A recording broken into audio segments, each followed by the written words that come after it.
Oh, I bit yeah, cliche really. I don't know. Watched my dad when I was growing up. My dad played. He was captain at Ramsbottom Cricket Club in the Lancashire League.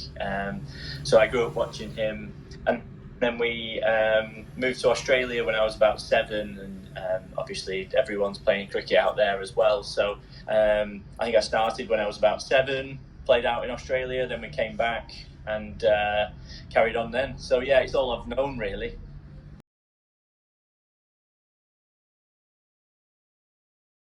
So I trialled at Kent, I trialled at Derbyshire.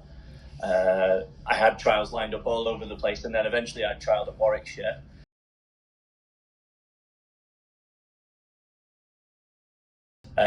Yeah, sacrifices.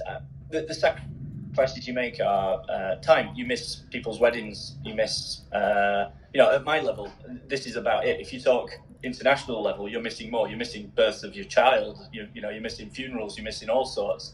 Um, Sacrifices. I don't look at it as sacrifices really. I feel like we had an opportunity. We had a hell of a lot of time to improve ourselves and to work on ourselves. Not many people are gifted that opportunity.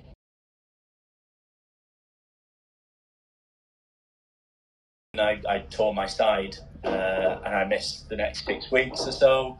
And I don't think I got back in the first team for the rest of that year. Do you know what I mean? So that's the kind of impact an injury can have at the wrong time. And then I did that every year for the next 3 years at Warwickshire.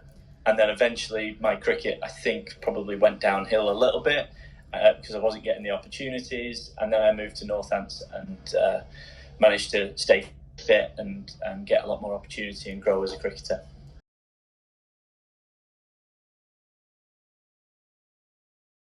Yeah, yeah, it's a pretty dark time, I think. I mean, the way I dealt with it was I engaged a lot with the PCA, who are brilliant at supporting players and always have been. And it was at that point I started to engage back because I'd been to uni, I'd done sports science, I was going to do a physio degree before I got signed at Warwickshire. So I then re-engaged with that idea and started training as a physio again. So I suppose that gave me something to focus on. But when I didn't have the things to focus on, yeah, you just end up feeling like a bit pointless. But the PCA have always been unbelievably supportive, and there's always been someone to talk to. But I think now they've probably put more of a forum in place for people to talk. Do you know what I mean? Whereas before, you had to have acknowledged that you had an issue for you to talk. Whereas now, there's probably a better safety net for people to make an assessment. I think that guy has a bit of an issue. Let's talk to him. You know what I mean?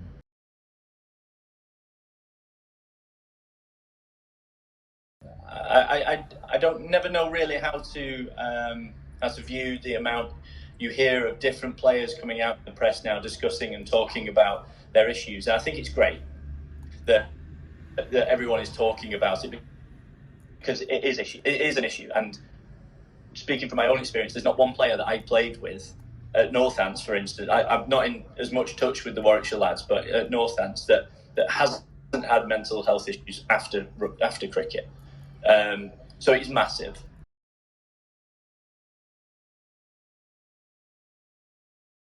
I've always thought that the biggest issue in cricket is the amount of time you've got. I think prevalence of mental health issues in cricket compared to rugby and other sports, for me, I think is down to the fact that you can literally be sat. You could go to the ground in the morning, do a warm up, bat all day, and it wasn't me batting.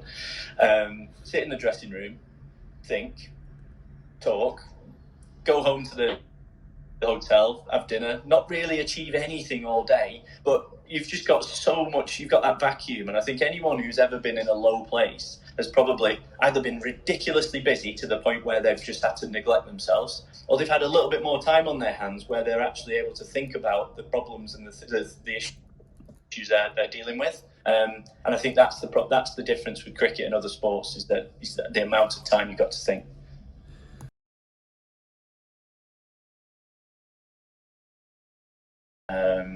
So I think teaching people coping mechanisms and how to spend their time when they're injured and how to, giving them a structure. For me as a physio has helped, because I understand that's going to help them even if they don't understand that. So I'm able to put that into place when I've been working with them.